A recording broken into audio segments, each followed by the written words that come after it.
Hello, friends, and welcome once again to the Pep Talk. Today, in this episode, I have come up with a simple, common, yet a very important topic. Can you take a guess?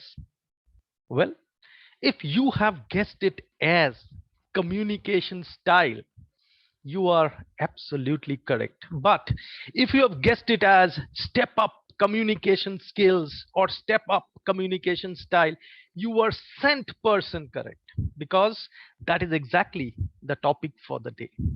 Let me then share my screen with you because I have prepared yet another beautiful PPT just for you. Well, in a moment, the PowerPoint will be up. I guess you can see it now. Let me make it full screen. So today I would like to help you to step up your communication style or communication skills. How would you do that? Well, watch my video and implement these points in your day-to-day life and of course at work especially. What are the different types of communication? We are talking about written. You write emails, you write IM chats, you write WhatsApp. All are important. Then we talk about verbal. That's what I'm doing. That's what you do when you speak to your, team members, customers, even on a virtual call. Then visual, what you see, maybe a body language or a sign, anything that you see and pick up communication. That is important. And non-verbal, you see my smile at the beginning because somebody commented just today that I have a good smile. So that's a non-verbal communication. Then you talk about video conferencing. That's another mode altogether. And of course, you have other electronic mediums like your mobile phones. Yes. How to communicate or how communication help you at work? Respond to messages. Of course, we do that. Then give instruction to my team members. Definitely, 100% we do that. Listening to colleagues, listening not only colleagues, I guess customers and others also, and developing new relations or keeping up with old relations. Then we have meeting customer expectation all the time. What we are doing is demo presentation to clients, speaking with clients, resolution of issues of clients, handling questions and so clients and customers, nothing more important. Communication goals, we inform people. Yes, we do. If we write an email that informing something, yes. Persuade somebody, not convinced, you get on a call again, do a demo again, you're persuading again and again. Get something done, yes. If you are a team leader, you are speaking to your team and you're asking them to do a task, yes. And build relation, already said, and you know it very well. Then we talk about change behaviors, especially in training, I would say, or a team meeting. Sometimes people are late, and that's when you're spoken to, and one-to-one meetings. So, barriers, cultural, yes, today we have a global society. Biases, you know what biases are. When I have a closed mind stereotype, assumptions, very big problem. I assume things according to my own understanding. Lack of data, especially in professional presentations, logic definitely works, data works. Technical issues, yes, if my system goes down, what will I do? Resistance to change, I don't want to change, then what good it is to speaking with me? Mobile phones, if I keep talking on the phone or chatting, how can I concentrate on what people are doing in a team meeting on a virtual call? Then we talk about communicating without effective listening. What's the point? Your mind is somewhere else, you're not listened, it's pseudo listening. How will you respond correctly? That will cause conflicts. Accidental, by mistake, again, that's accidental. Focus listening, yes. Already I made a PowerPoint about this and video, I think. Role of body language. See, I told you somebody commented that I have a good smile, and since I heard that, I think I'm trying to use it. So let me know if my smile is good. Gestures and body posture. Gestures are different, postures are different. I think I already made a video about this. Responsive body language, sit up and forward and listen. Combative, reflective, and fugitive, I will run. So different types you have to understand and respond. Virtual communication, face to face, lots of changes, new playing field. Today itself, I posted a video about it. Adopt, yes, you can learn.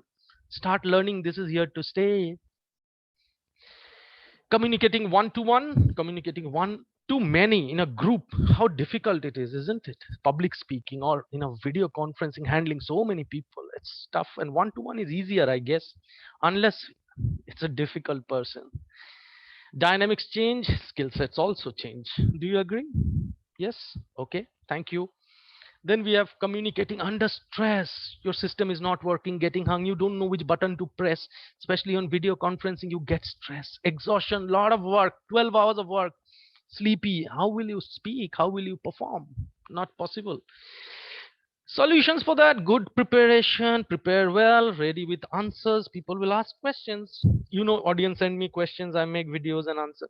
Otherwise also I answer questions. Know your audience and their knowledge level, of course, otherwise they'll get irritated. I know this. Get your reference regarding what you want to say. Yes, people might ask, what's the value of what you said? You say, I watched this video, or I read in this book, or this particular person wrote this. Understand trigger point. If I'm nervous, why I'm getting nervous, so you have to watch it, drink a glass of water, switch off your video, deep breath, and come back again. Then we have confidence. The way you dress up matters, the way you look matters, the way you speak matters, the way you believe in yourself matters, isn't it? You agree? Of course you do. Thank you. So we will communicate the same way with everybody? I don't think so. Our seniors different, dignitaries different, peers different, subordinates different, of course different. How can it be the same? You can't order your seniors, can you? You can't disrespect a dignitary, can you? You can't be too sheepy attitude with your subordinate, they're not going to listen. External customers, yes, very empathetic, very, very emotional tone. Yes. And vendors, of course, you have to resolve problems, understand, listen, speak. So different ball games, different, like one day T20 and test match, not the same. Downward communication, why do we do it? 1, 2, 3, job instruction, procedures, practices, and feedback. Yes, we give our peers, subordinates, not so much peers, but subordinates, team members. Yes, if you're a team leader, a senior manager, VP, CEO, yes. Then we have upward, we give our seniors advice, suggestions. Uh, I listen and respond. Yes, I do.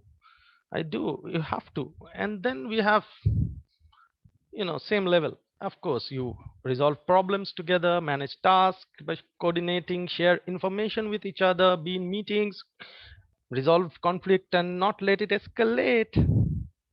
Again, these are important. Recap of the session today: present well in public, yes. Communication, stepped up communication helps, definitely. Public speaking, yes. Leading teams, yes. Managing conflicts, definitely. Serving internal external customers, 100%. And build a long lasting relation with people, co-workers, others, yes, yes, yes, no doubt. And finally, excellent video conferencing call. Yes, give me a high five if you agree with this. Well, that's all from me today. Until next time, keep watching all my videos and do share your comments and write to me, speak to me, call me. Have a great day. Until next time, as always, don't forget that be well.